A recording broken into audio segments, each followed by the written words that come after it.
ప్రజలకు సత్వర న్యాయం అందే విధంగా రెవెన్యూ శాఖలో మార్పులు తీసుకొస్తామని రాష్ట్ర రెవెన్యూ శాఖ మంత్రి అనగాని సత్యప్రసాద్ అన్నారు. రాష్ట్ర రెవెన్యూ శాఖ సేవలను నిష్పక్షపాతంగా ప్రజలకు అందించేందుకు కృషి చేస్తారని రాష్ట్ర రెవెన్యూ రిజిస్ట్రేషన్ స్టాంపుల శాఖ మంత్రులు అనగాని సత్యప్రసాద్ స్పష్టం చేశారు.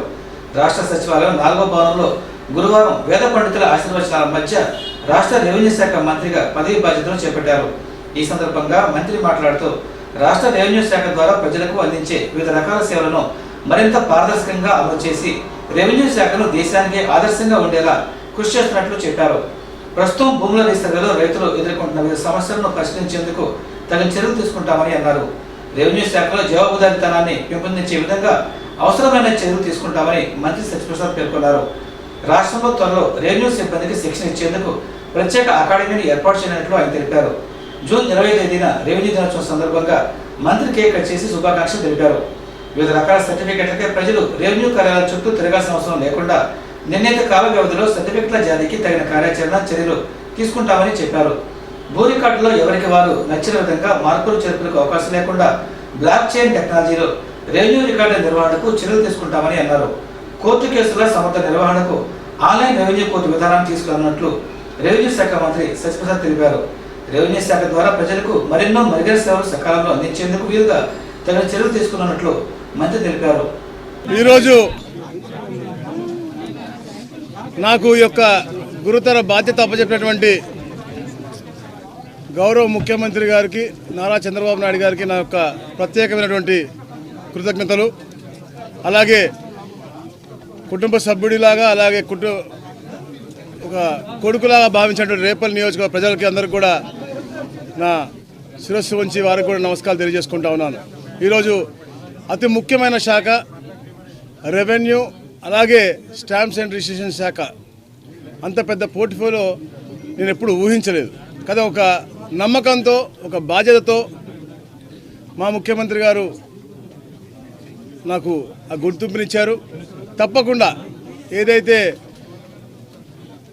ఒక సంస్కృతి ఉంది మన తెలుగు జాతికి, నేల తల్లిని అంటే నేలని తల్లిగా మనం భావిస్తూ ఉంటాం, భూమాత అంటాము.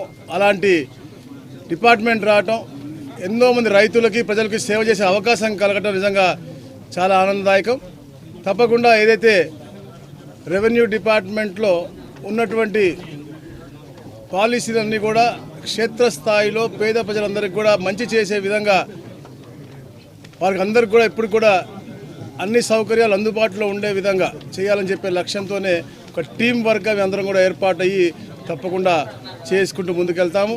ఏదైతే గత ప్రభుత్వంలో చాలా మనకి అవినీతి జరిగిందనే ఆరోపణలు తప్పకుండా అన్నీ కూడా వెలికి తీస్తాం.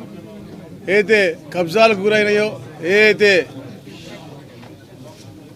తప్పుల దోవలో పేదవాళ్ళకి అందరూ అన్యాయం జరిగిందని చెప్పేసి ఉన్నాయో అవన్నీ కూడా అధ్యయనం చేసి తప్పకుండా పేదవాడికి అతని భూమి అందే విధంగా చేయాల్సిన బాధ్యత మేమందరం కూడా తీసుకుంటాం. అలాగే ఎప్పుడు కూడా రెవెన్యూ డిపార్ట్మెంట్ అంతా కూడా కింద స్థాయిలో కూడా పేదలకు అందుబాటులో ఉండి వారికి కావాల్సిన సౌకర్యాలన్నీ కూడా సత్వరంగా అయ్యే విధంగా, అలాగే అయితే రీసర్వేస్ ఏదైతే ఉందో దాంట్లో కూడా పేదలకి రైతులకి ముఖ్యంగా ఒక హెల్దీ మూమెంట్లో హెల్దీ అట్మాస్ఫియర్లో ఒక మంచి ఎన్వైరన్మెంట్లో జరగాలి తప్ప ఏదో ఒత్తిడిలో అటు ఇటు చేసి చాలా ఇబ్బందులు పడ్డారని చెప్పేసి కూడా చెప్తాను. అది కూడా సర్వేలు కూడా చెప్తా ఉన్నారు, మా మీద ఒత్తిడి ఉండబట్టి మేము నిజంగా సర్వే చేయకుండా కూడా మేము ఇచ్చేసామని కూడా చెప్పారు. కాబట్టి అలాంటి ఒత్తిడి లేకుండా ఒక హెల్దీ ఎన్వైరన్మెంట్లో ఇలాంటి కార్యక్రమాలన్నీ కూడా చేసుకుంటూ కేవలం ఈ రాష్ట్రంలో ఈ యొక్క డిపార్ట్మెంట్ అద్భుతంగా పనిచేస్తూ భారతదేశంలోనే ఒక మంచి డిపార్ట్మెంట్ ఆంధ్రప్రదేశ్లో ఉందని చెప్పే దిశగా